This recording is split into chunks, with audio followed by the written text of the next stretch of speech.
tournament? How about the conference tournament, CCC? Obviously you would have loved to have beaten Colorado the other night, but how did you feel about the run?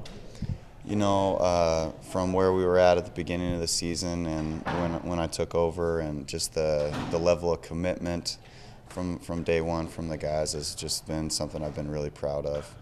And, you know, they just really deserve it. Coming together, playing our best basketball at the end of the season, and you just got to give them a lot of credit for believing and trusting each other, and, you know, and just improving every day.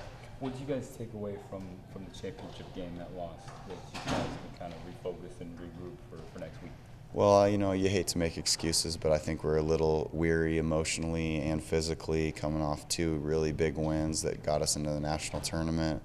And right now I think the most important thing is just getting refreshed, taking care of our bodies, and getting refocused on a whole new challenge. You know, 32-team field in the national tournament, and we don't have to beat every one of them. We just need to win 4 games. Now, being in this national tournament, to be a part of this in your first year, how special is it for you and this group and this program? It's just been a gift from the players to me, and you know, I've been saying, you know, one of the sweetest things is just watching a team or a player realize their goals, and you know, that's kind of what's happened here. As we set the bar pretty high at the beginning of the season, and we wanted to get to the national tournament, and you know, now that we're here, we want to see how many games we can win. Now, first time in program history, so some inexperience, what have you, but you also have some guys, you know, Spencer, been in the NCAA tournament, Colton and Austin as well. Do you feel like experience that they have can, in a way, offset that inexperience in this tournament? I think so.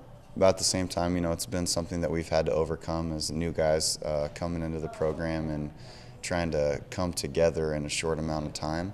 That being said, some of that higher level competition where there's a lot of pressure, one game and you're done, we're hoping that it'll pay off. And you certainly think that experience really means a lot in situations like this, because those guys don't want to go out their last game on a bad note.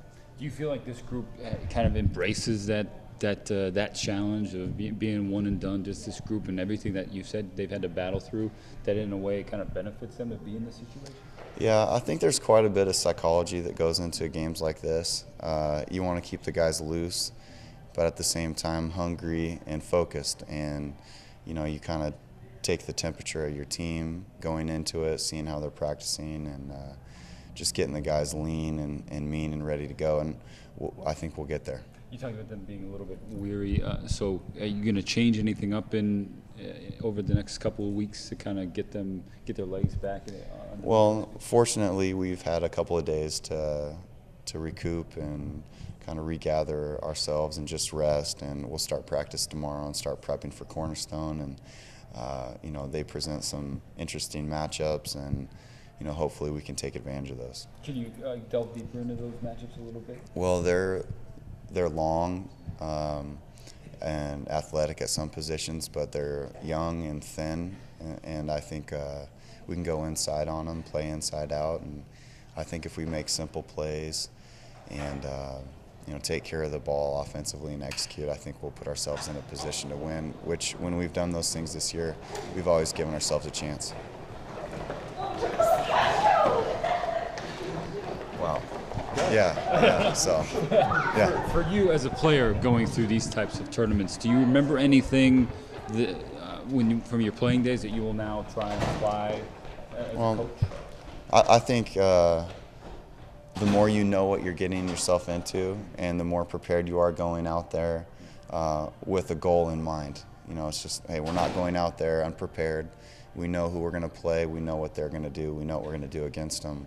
And we know the atmosphere. And I just try to get the guys prepared as much as possible so there's no surprises, and it's just down to a schedule and taking care of your body and prepping for the game. That's all players need to worry about, is taking care of their bodies and taking care of their schoolwork, obviously, which is a factor. But and after that, just playing ball.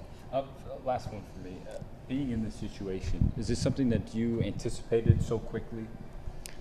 Well, we've certainly raised the bar a little bit, and you know, all the credit goes to the players for just buying in and working hard, and I couldn't be more proud of those guys. I really am so proud, but it just feels good to make it to the national tournament. I got a text from a friend of mine who coaches in this league, who was coaching for 27 years before they made the national tournament, and to do it in 1 year is a special thing, and I'm really proud for Northwest Christian giving me an opportunity.